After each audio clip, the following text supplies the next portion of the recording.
Today I'm working on some ATCs. If you've never heard of them, you're not alone, but an ATC is an artist trading card, and they were started in 1997, according to Wikipedia, as a conceptual art project initiated by the Swiss artist I'm not going to butcher this name, so I'll just put it up here. But he called this a collaborative cultural performance. So basically, the cards just have to be 2.5 by 3.5 inches in size, the same format as sports cards. And as far as I can tell, that is the only real rule to these. They are meant for trading or giving away. They're really not meant for selling. But I'm not going to tell anybody what to do. I've been fascinated by ATCs for a long time now. There's something I always want to make, but I never make the time to do so. So I thought I would finally work on some of these. You can make them fairly quickly because of the size, yet still have a fully completed artwork. That wasn't a huge commitment, so it's really a great low-pressure way to experiment, I think. I cut these cards from just scraps of different papers I've had, watercolor, cardstock from scrapbook type of projects, and even pieces of cardboard that came in packaging.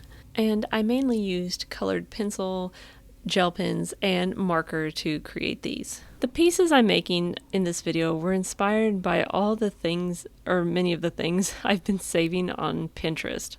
While none of these artworks are a copy of anything, a couple of them do very closely follow the original photo or inspiration. So that kind of brings me to a topic I want to speak about today, which is originality, that thing so many of us are wanting to grasp. Yet truly, there is nothing new under the sun, and nothing anyone hasn't tried already. If it's any consolation, I would imagine it's been that way since people started creating things.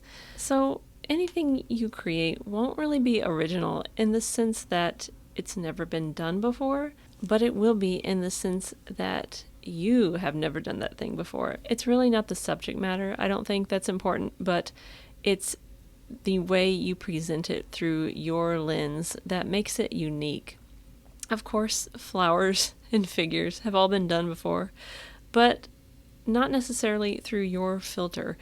The subject matter will always be old and familiar, but that's not what's important. You don't have to invent things. You just have to present them through your unique voice and experience. And I really think that's where the value and connection lies. Also, remember that art is for the artist as well. What I mean is, sometimes I think we can become so focused on an end product or so-called product that we don't consider the value in the creative process. Even if your end result is very similar to something that's already been created, your experience in and during the creation of that thing can still hold so much value for you. Anyway, like I said, I've been a fan of artist trading cards for a while, but have rarely made the time to make my own. Like with just about anything, if you search on Instagram or Pinterest, you can find some really cool ones. I have an art friend, Emily Houts, who is very active in making ATCs and in the ATC trading community, really, and she makes some really awesome cards. She often incorporates a lot of printmaking techniques, but also experiments with just about everything else too. So if you're looking for some more inspiration, I will be sure to link to her in the description. Today, I just wanted to try drawing a couple different types of things, but I would love to experiment more with different mediums and collage. Also, this art form really lends itself well not just to experimenting, but also to the creation of different series, I think. Again, because the art is small, I feel it would just be less of a commitment to create an entire series, and you would also run less of a risk of becoming bored, I think, if you're the type of person who can't focus on one thing for too long. Not that I would know about that.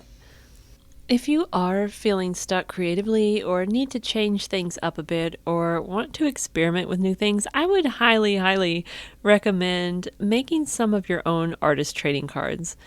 Like I said, the paper I'm using are basically scraps from other projects or reclaimed bits of heavy paper that I've found here and there. You can actually purchase ready-made cards, but I have a Fisker's paper trimmer, which makes it really easy to make even accurate cuts quickly. And the portable ones aren't terribly expensive, so I will be sure to link that in the description. If you are making your own cards, I would recommend using some type of heavier cardstock or a heavy watercolor type of paper, because since they are meant to be used as trading cards, I think it's nice to have something a little more substantial. Again, you can use any medium on these, and there is so much room for just trying different things. I've sort of been thinking of these as very fancy thumbnail sketches in a way. I could see making a bunch of these and then using your favorites to create a larger work of art. I would really love to know if you've ever made any ATCs or if you think you'd like to try. If you do decide to give them a try, I would seriously love to see what you create. So just post your Instagram or wherever you might share your artwork, and I want to check it out.